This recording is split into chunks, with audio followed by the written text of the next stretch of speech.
Hi, my name is Blanche Verlie. I'm a researcher at the Sydney Environment Institute at the University of Sydney. For this lead-in session as part of the Gender Justice in Disaster Inspiring Action Conference, I'm going to be talking about feminist understandings of climate and how these more relational approaches can help make sense of gender injustice in disasters and climate change, and how they can inform approaches to climate activism that can contribute to gender justice. Before I get going, I wanted to acknowledge that I'm making this presentation on stolen and unceded Gadigal country, and I'd like to pay my respects to Gadigal elders, past, present, and emerging. In doing so, I want to acknowledge that rupturing respectful gender relations and environmental destruction were and continue to be influential tools in the process of colonisation. So I pay respects to Aboriginal and Indigenous peoples, especially women and non-binary First Nations people all around the world who've been theorising and resisting this for centuries. So how we understand what climate is affects the kinds of climate change responses we can imagine and which we think are valuable. Typically, we draw on Western scientific understandings that conceptualise climate as a system that can be known objectively through mathematical measurements. However, while this offers us really important knowledge, it also obscures other ways of knowing and relating to climate. It can overemphasize dispassionate, disembodied, privileged perspectives, and through doing so, it can also conceal power relations. A range of feminist philosophers have offered alternative understandings of what climate is. Those that I find particularly useful include Hannah Knox's articulation of climate as a set of relationships, Zoe Todd's conceptualization of climate as a sentient commons, Jade Sass's emphasis that climate is a living phenomenon, and Astrida Neimanis and Rachel Lowen Walker's exploration of the ways that our gaseous, watery, fleshy bodies weather the world. In my own work, drawing on these approaches, I've tried to emphasise that climate is not something we know through being separate of it, but something that we are part of and that we know through being entangled with it. Synthesising such approaches, the Bawaka Country Research Collective conceptualised climate as a patterned set of affective, embodied, and more than human relations. Understanding climate as a set of relationships clarifies that climate changes are caused by changes in relationships, and that changes in climate therefore create changes in relationships. This process is not necessarily bad. However, the changing climate that we live in is caused by and causes harmful disruptions to relationships that were and are life-sustaining and valuable.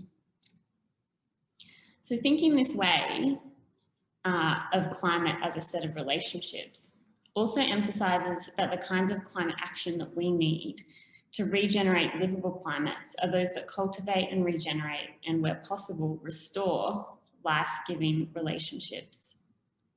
It also requires reconfiguring harmful and violent relationships.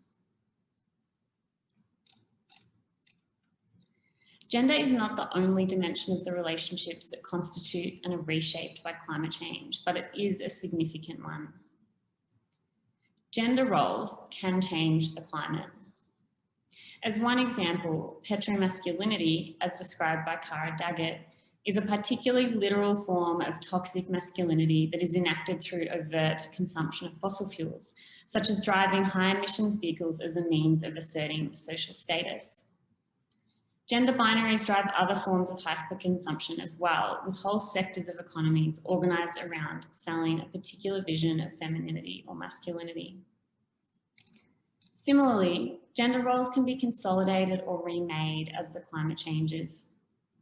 For example, as decades of feminists have demonstrated, care work is consistently feminised and devalued.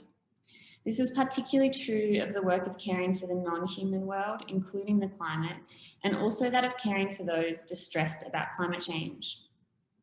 This emotional labour is frequently placed on women and feminine people. In these ways, gender and climate change are intimately enmeshed, and they co-constitute each other. Thus, the kinds of gender relations we participate in influence how and in what ways the climate changes. One particular example of this that my work explores is the emotional experiences of engaging or not with climate change.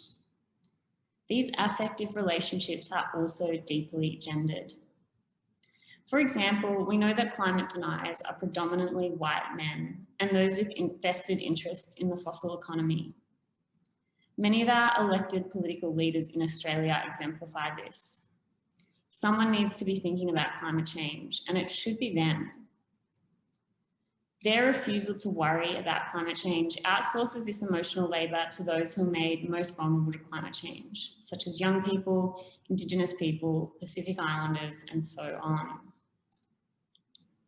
Because being concerned about climate change is generally a precursor to doing something about it, this also means that the time and energy required to implement mitigation and adaptation is also outsourced to those same people. Worsening this emotional climate injustice, our political leaders are often ignoring, undermining, and even denying the emotional experiences of climate change, which we saw during the Black Summer bushfires here in Australia. Attuning to the gendered dimensions of the relations that constitute climate change, and climate action can work towards activism that is better placed to ensure gender justice, including but not only in disasters.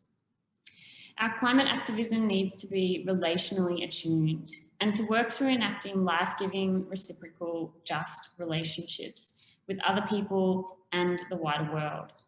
This means that challenging toxic gender norms and restructuring the way care for humans and the non-human world is organised not only counts as climate activism, but is a foundation for livable climates.